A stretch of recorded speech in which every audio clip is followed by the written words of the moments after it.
আজকে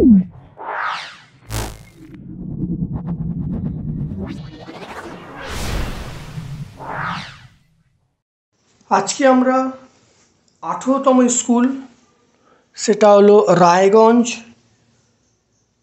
coronation high school. এটা 206 থেকে 207 নম্বর পেজের মধ্যে আছে। ক্লাস 7-এর সকল ছাত্রছাত্রীদের বলবো ভিডিওটা প্রথম থেকে শেষ পর্যন্ত দেখার। তাহলে 206 পেজে আজকে আমরা রায়গঞ্জ করোনেশন হাই স্কুল সপ্তম শ্রেণীর আজকে 18তম স্কুল, সেটা রায়গঞ্জ করোনেশন হাই স্কুল 206 থেকে 207 পেজ তোমরা দেখবে। প্রশ্নবিচিত্রার 18তম স্কুলটা আজকে সলভ করব। তোমরা ভিডিওটা প্রথম থেকে শেষ পর্যন্ত দেখবে। যদি ভালো লাগে একটা লাইক করবে এবং যারা সাবস্ক্রাইব করোনি চ্যানেলটাকে অবশ্যই সাবস্ক্রাইব করে নেবে। চলে আসছি আজকে 18তম স্কুল রায়গঞ্জ করোনেশন যে স্কুল আছে তার প্রথম প্রশ্নে। দেখো, চুম্বক দৈর্ঘ্য চুম্বকের জ্যামিতিক দৈর্ঘ্যের প্রায় option A 50%, option B 100%, option C 85%, option D 15%। এটা মনে রাখবে 85% অপশান সি। ভালো করে মনে রাখবে, এটা হবে 85%। তারপরে দেখো, বৈদ্যুতিক বাতির ফিলামেন্ট তৈরি হয় অপশান এ তামা, option B tungsten, option C nichrome, option D রূপোর তাপ দিয়ে। তাহলে এটা অপশান বি হবে টাংস্টেন। 3 নম্বর প্রশ্ন, সালোক সংশ্লেষ প্রক্রিয়ায় সৌরশক্তি রূপান্তরিত হয় যে শক্তিতে? অপশান এ গতিশক্তি, অপশান বি স্মৃতিশক্তি, অপশান সি রাসায়নিক শক্তি, অপশান ডি পারমাণবিক শক্তি। তাহলে অবশ্যই অপশান সি হবে রাসায়নিক শক্তি। গুচ্ছমূল দেখা যায় অপশান এ আম গাছ, অপশান বি পাইন গাছ, অপশান সি ধান গাছ, অপশান ডি মটর গাছ। তাহলে অবশ্যই আমরা ধান গাছ বলবো, অপশান সি। তারপর দেখো, প্রদত্ত কোনটি দ্বিবীজপত্রী? অপশান এ ছোলা, অপশান বি ভুট্টা, অপশান সি গম, অপশান ডি ধান। তাহলে অবশ্যই এটা আমরা বলবো সেটা অপশান এ ছোলা। তাহলে ছোলা আমরা বলবো, এটা এর মধ্যে পড়ছে ছোলা। তাহলে 2-এর 1-এরটা দেখে নাও, প্রচ্ছায় উপচ্ছায় কাকে বলে? দেখে নাও, প্রচ্ছায় উপচ্ছায়। প্রচ্ছায় দেখে নাও, কোনো বিস্তৃত আলোকউৎসের সামনে কোনো অস্বচ্ছ বস্তু রাখলে যে ছায়ার সৃষ্টি হয় তার মাঝখানে গাঢ় অন্ধকারাচ্ছন্ন অংশকে প্রচ্ছায়া বলবো। কোনো বিস্তৃত আলোকউৎসের সামনে অস্বচ্ছ বস্তু রাখলে যে ছায়ার সৃষ্টি হয় তার মাঝখানে যে গাঢ় অন্ধকারযুক্ত অঞ্চল থাকবে তাকে আমরা প্রচ্ছায়া বলবো। প্রচ্ছায়া অঞ্চল থেকে আলোকউৎসকে দেখা যায় না, এটা মনে রাখবে। প্রচ্ছায়া অংশ থেকে, প্রচ্ছায়া অঞ্চল থেকে আলোকউৎসকে দেখা যায় না। এরপরে দেখো আসছি উপচ্ছায়া, অর্থাৎ প্রচ্ছায়ার চারপাশে অপেক্ষাকৃত কম অন্ধকারাচ্ছন্ন অঞ্চলকে উপচ্ছায়া বলবো। উপচ্ছায়া অঞ্চল থেকে আলোকউৎসকে দেখা যায়। প্রচ্ছায়ার চারপাশে অপেক্ষাকৃত কম অন্ধকারযুক্ত অঞ্চলকে উপচ্ছায়া বলবো। উপচ্ছায়া অঞ্চল থেকে আলোকউৎসকে দেখা যায়। দেখো, একটি বাল্ব, দুটি ব্যাটারি, একটি সুইচ অন অবস্থায় আছে, পরিষ্কার চিত্র আঁকতে বলছে। দেখে নাও, এটা এরকমভাবে তোমরা আঁকবে। একটা বাল্ব আছে, দুটো ব্যাটারি আছে, একটা সুইচ, এই সুইচটা এর মধ্যে টাচ করে থাকবে অর্থাৎ অন অবস্থায়, এটা তার। তাহলে এটা হলো বাল্ব, বিসি হলো তড়িৎ কোষ, ডি হলো সুইচ, সুইচটা এর মধ্যে টাচ করে থাকবে, অন অবস্থা হয়ে যাবে। আর এখানে ইটা হলো পরিবাহী তার। এটা একটা চিত্র হয়ে গেল।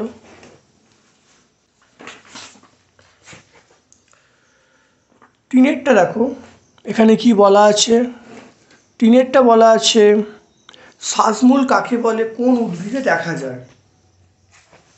দেখে নাও, শ্বাসমূল কাকে বলে, কোন উদ্ভিদে দেখা যায়। শ্বাসমূল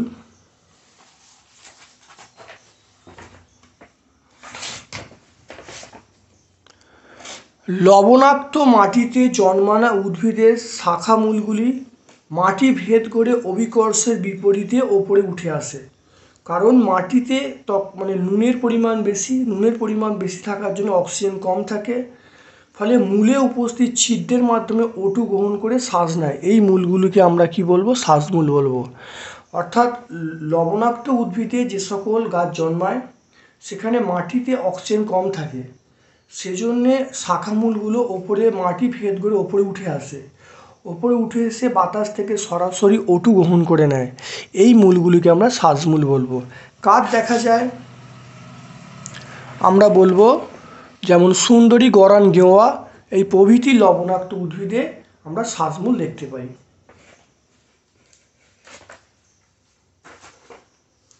এরপর দেখো একটি একক পত্র একটি যৌগিক পত্রের উদাহরণ দিতে বলছি। এই একক পত্র এটা আমরা আম বলবো, একক পত্র এটা আমরা আম পাতা বলবো, আর যৌগিক পত্র আমরা তেঁতুল পাতা বলবো। এটা এখানে লেখা যাচ্ছে না, আমরা লিখছি না। তাহলে একক পত্রের উদাহরণ আমরা কি বলবো, এটা একক পত্রের উদাহরণটা আমরা বলবো আম পাতা বলবো, আর যৌগিক পত্রের উদাহরণ আমরা বলবো তেঁতুল পাতা। 5 নম্বর প্রশ্ন দেখো, তড়িৎচুম্বকের শক্তি কীভাবে বৃদ্ধি করা যায়। এটা অনেকবার হয়েছে, দেখে নেবে, মানে বিভিন্ন ভিডিওতে অনেকবার বহুবার বলেছি, তবুও দেখো। 1 নম্বর হলো তড়িৎ প্রবাহের মাত্রা বৃদ্ধি করলে চুম্বকের শক্তি বৃদ্ধি পাবে, আর পাক সংখ্যা বৃদ্ধি করলে শক্তি বৃদ্ধি পাবে। তাহলে 1 নম্বর পয়েন্ট হলো যে প্রবাহমাত্রার মান বৃদ্ধি করলে তড়িৎ চুম্বকের শক্তি বৃদ্ধি পাবে। 2 নম্বর হলো কুণ্ডলীর পাক সংখ্যা বৃদ্ধি করলে তড়িৎ চুম্বকের শক্তি বৃদ্ধি পাবে। এটা অনেকবার হয়েছে বলে আমি এটা তোমাদের লিখে দেখাচ্ছি না। স্বপরাগ যোগ এটা হলো তোমাদের 207 পেজে। স্বপরাগ যোগ ইতর পরাগ যোগ কাকে বলে।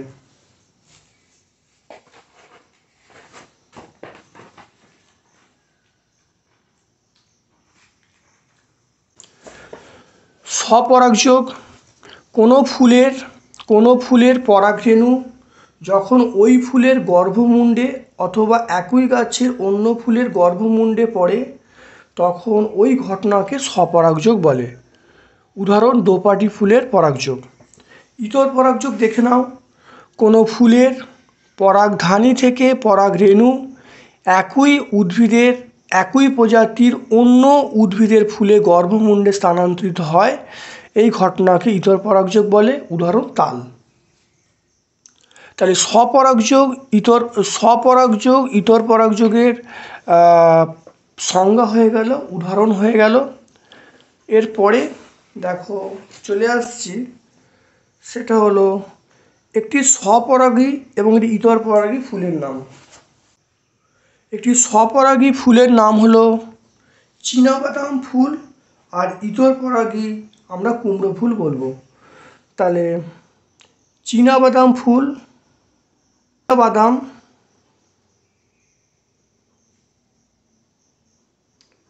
ফুল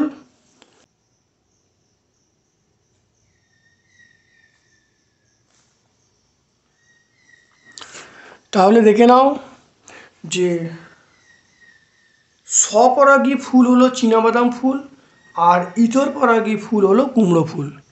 তাহলে স্বপরাগী ফুলের উদাহরণ আমরা কি বলবো, চীনাবাদামের ফুল, আর ইতর পরাগী ফুল হলো কুমড়ো ফুল। পরাগ মিলনে সাহায্য করে একটি প্রাণীর নাম, এটা আমরা বলবো মৌমাছি।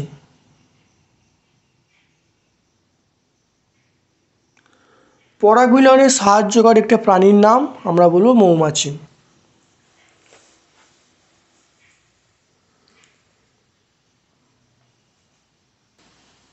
আলোকরশ্মি অঙ্কন করলে সমতল দর্পণের প্রতিবিম্বের ঘটনা ব্যাখ্যা করতে বলছে। যদি ধরো এস নাম দিই, তাহলে পি থেকে একটা রশ্মি পি কিউ পথে এসেছে, পি থেকে আর একটা রশ্মি এস পথে এসেছে, অর্থাৎ এর পথটা হলো পি কিউ, এই রশ্মির পথটা হলো পিএস। যদি এদেরকে পেছনে পুরো বাড়িয়ে দেওয়া হয় তাহলে পি ড্যাশ বিন্দুতে মিলিত হয়েছে। তাহলে এই যে পি বিন্দুটা হলো, মানে এখানে পি ড্যাশ বিন্দুটা হলো পি বিন্দুর অসৎবিম্ব। তাহলে এটাই আমাদের কিন্তু লিখতে হবে। তাহলে কি বলবে দেখে নাও। পি বিন্দু থেকে আগত আলোকরশ্মি দর্পণের উপর লম্বভাবে পড়ার পরে আবার প্রতিফলিত হয়ে ওখানে ফিরে গেছে, পি বিন্দুতে ফিরে গেছে। পি বিন্দু থেকে আলোকরশ্মি পি কিউ পথে এসেছে, পি কিউ পথে এসে ধরো পি কিউ পথে এসেছে, এটা হলো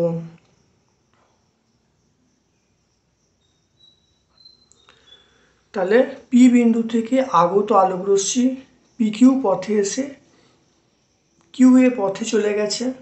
আবার এই একটা আলোকরশ্মি পিএস পথে এসে এসবি পথে চলে গেছে।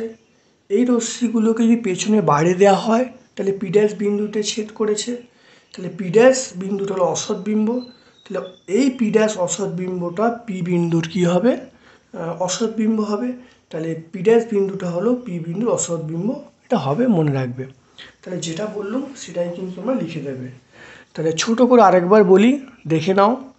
তাহলে পি বিন্দু থেকে আগত আলোকরশ্মি দর্পণের ওপর পড়েছে, লম্ব হয়ে পড়ার পরে আবার প্রতিফলিত ফিরে গেছে।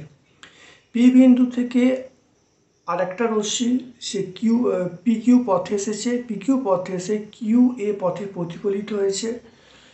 পিএস একটা রশ্মি, সেটা এসবি পথে প্রতিফলিত হয়েছে। যদি এই দুটো রশ্মিকে পেছনের দিকে বাড়িয়ে দেওয়া হয় তাহলে পি ড্যাশ বিন্দুতে মিলিত হয়েছে। তাহলে আমরা বলতে পারি যে পি ড্যাশ বিন্দু হলো পি বিন্দুর অসৎবিম্ব। তাহলে এটুকু তোমরা লিখে দেবে, ফুল মার্কস পেয়ে যাবে। লাস্ট প্রশ্ন হলো, সেটা হলো নিয়মিত প্রতিফলন বিক্ষিপ্ত প্রতিফলনের পার্থক্য করতে বলছে। দেখে নাও।